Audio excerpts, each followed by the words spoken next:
రాష్ట్రంలో ఇవాళ పరిస్థితులు ఎలా ఉన్నాయి అన్న సంగతి నాకన్నా కూడా మీకే బాగా తెలుసు.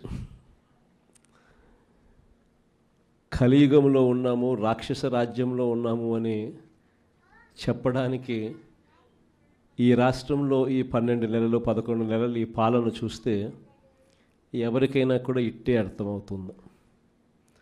అంతటి దారుణమైన దుర్మార్గమైన పాలన మనం చూస్తూ ఉన్నాం. ఇలాంటి పరిస్థితుల్లో ఇలాంటి రెడ్ బుక్ పాలన జరుగుతూ ఉన్న, రాక్షసులు పరిపాలన చేస్తూ ఉన్న ఈ పాలనలో తెగువ చూపించి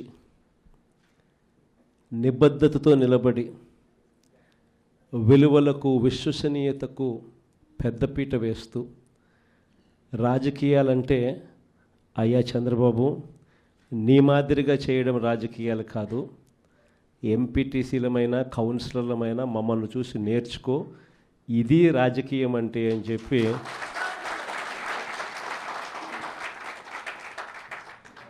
విలువలు విశ్వసనీయతకు ఇది అద్దం పట్టే రాజకీయము అని చెప్పి చంద్రబాబు నాయుడు గారికి కూడా చూపించే గొప్ప తెగువతో అందరూ కూడా గొప్ప తెగువ చూపించారు. మీ అందరి తెగువకు, విలువల పట్ల, విశ్వసనీయత పట్ల మీరు చూపించిన నిబద్ధతకు మీ అందరికీ కూడా హ్యాట్స్ ఆఫ్ తెలియజేస్తాను.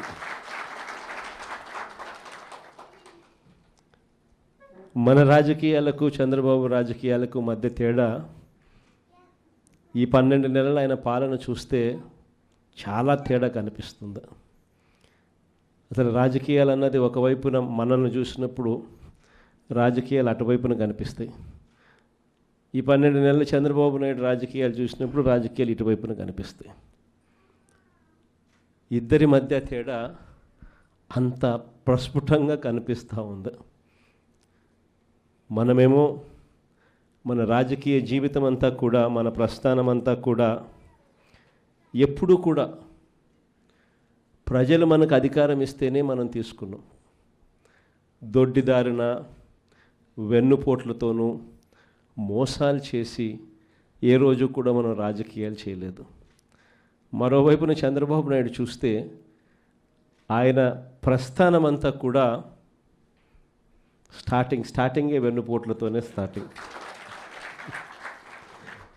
అక్కడి నుంచి మొదలు పెడితే ఆయన ప్రస్థానం సొంత కూతుర్నిచ్చిన మామను ఎన్టీ రామారావు గారిని వెన్నుపోటు పడడం దగ్గర నుంచి మొదలు పెడితే, ఆ తర్వాత అధికారం కోసం ప్రజలను ఒకసారి కాదు, 2 సార్లు కాదు, ఎప్పుడూ ఆయన జీవితం అంతా కూడా ప్రజలను కూడా వెన్నుపోట్లు పొడుస్తూనే ఆయన రాజకీయాలు సాగిస్తూ వచ్చాడు. ఆశ్చర్యం కలిగించే విధంగా ఇద్దరి మధ్య తేడా కనిపిస్తుంది. కుప్పం మున్సిపాలిటీ నిజంగా ఆశ్చర్యం కలిగించే మున్సిపాలిటీ. చంద్రబాబు నాయుడు గారు ముఖ్యమంత్రి కాకమునుపు ఇక్కడ ప్రజాస్వామ్యబద్ధంగా ఎన్నికలు జరిగితే ప్రజలు ఓట్లు వేస్తే ఈ కుప్పం మున్సిపాలిటీలో 25 వార్డులకు గాను వైఎస్ఆర్సీపీ 19 గెలిచింది. తెలుగుదేశం పార్టీ గెలిచింది కేవలం 6. మరి తెలుగుదేశం పార్టీ గెలిచింది కేవలం 6 అయితే 25లో 19 వైఎస్ఆర్ కాంగ్రెస్ పార్టీ తరపున ప్రజలు ఓట్లేసి వైఎస్ఆర్ కాంగ్రెస్ పార్టీని గెలిపించిన పరిస్థితులు ఉంటే మరి మున్సిపల్ చైర్మన్ ఎవరు కావాలి? వైఎస్ఆర్ కాంగ్రెసే పార్టీ తరపు నుంచే కావాలి కదా. కానీ అక్కడ కూడా దౌర్జన్యాలు, ఏ స్థాయిలోకి దౌర్జన్యాలు ఉన్నాయి అని అంటే ఏకంగా బెదిరించి మున్సిపల్ చైర్మన్ను రాజీనామా చేయించి వాళ్ళ దగ్గర తీసుకోవడం, వాళ్ళ పార్టీలోకి తీసుకోవడం. అంతటితో కూడా ఆగిపోవడం లేదు.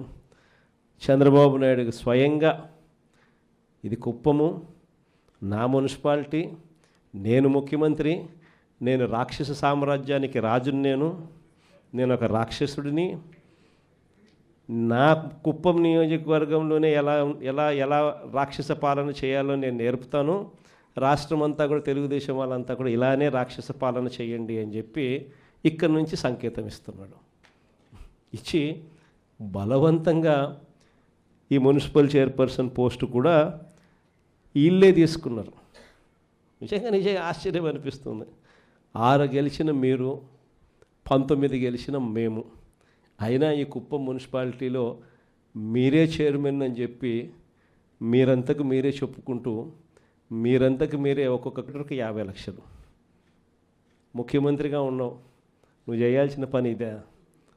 ప్రజాస్వామ్యం అంటే ఏమిటి అని చెప్పి ప్రజలకు నువ్వు అద్దం పెట్టి చూపించాలి.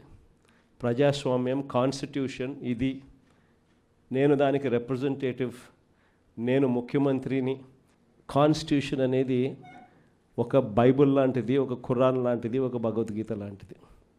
ప్రతి రాజకీయ నాయకుడు ప్రమాణం చేసేటప్పుడు కూడా చెప్తాడు, కాన్స్టిట్యూషన్కి నేను లోబడి ఉంటాను అని కూడా ప్రమాణం చేసి కూడా చెప్తారు.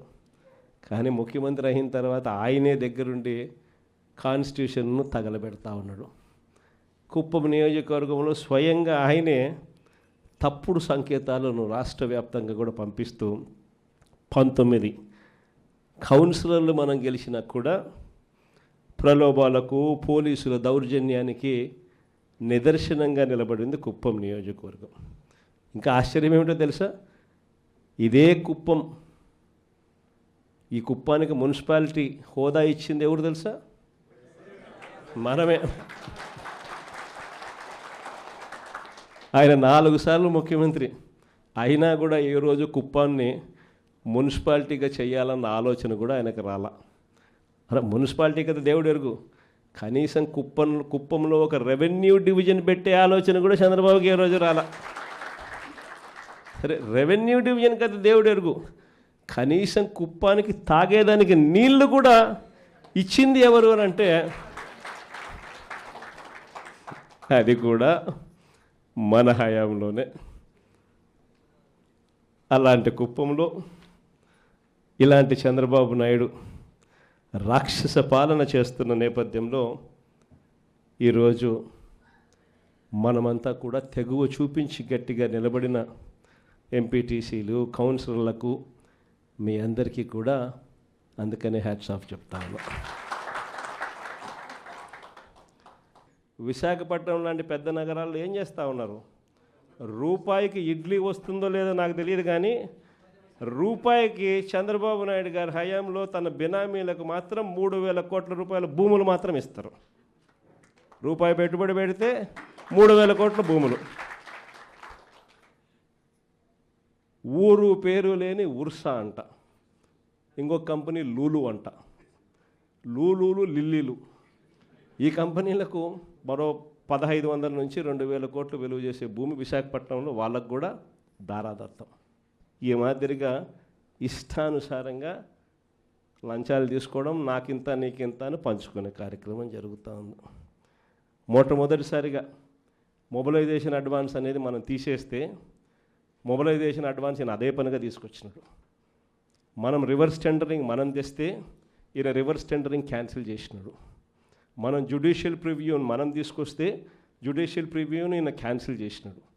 చేసి కాంట్రాక్టర్లు రింగ్ ఫామ్ అవుతున్నారు, ఇష్టం వచ్చిన రేట్లను పెంచేస్తున్నారు, పెంచిన రేట్లకు వేస్తున్నారు.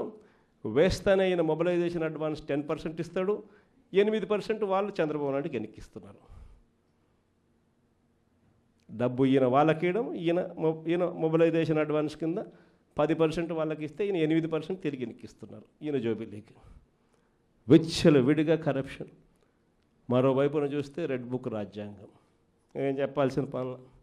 రెడ్ బుక్ రాజ్యాంగం గురించి నాకన్నా మీకే బాగా తెలుసు.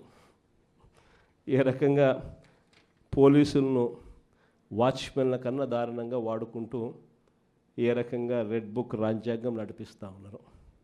ఇంతటి దారుణమైన పాలన సాగిస్తూ ఉన్నప్పుడు ఇలాంటి దుర్మార్గం ఎక్కువ రోజు నిలబడదు.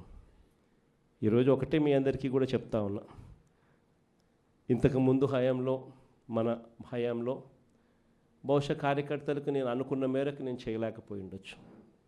ఎందుకంటే నేను వస్తూనే కోవిడ్ వచ్చింది. జూన్లో ప్రమాణ స్వీకారం మనం చేసాం. మార్చి కల్లా కోవిడ్ లాంటి మహమ్మారిని ఎదుర్కోవాల్సి వచ్చింది. ఇంతకుముందు ఎప్పుడూ కూడా ఊహించలేదు, ఇంతకుముందు ఎప్పుడూ కూడా చూడలేదు. రాష్ట్రంలో అయితే నాకు ఊహ తెలిసినంత వరకు నా వయసులో ఇలాంటి పరిస్థితులు కూడా ఉంటాయి, ఇలాంటి సమస్యలు కూడా రాగలుగుతాయని కూడా బహుశా ఎవరికి కూడా తట్టిండదు. కానీ ఈసారి మాత్రం మీ అందరికీ చెప్తా ఉన్నా, ఈసారి మీ జగన్, మీ బిడ్డ మీరు పడతా ఉన్న కష్టాలను చూశాడు, మీరు చూపిస్తూ ఉన్న తెగువను కూడా మీ బిడ్డ జగన్ చూశాడు. మీ అందరికీ మాట చెప్తా ఉన్నా, నెక్స్ట్ జగన్ 2లో మాత్రం కార్యకర్తలకు పెద్దపీట వేస్తాను అని మాత్రం ఖచ్చితంగా చెప్తాను.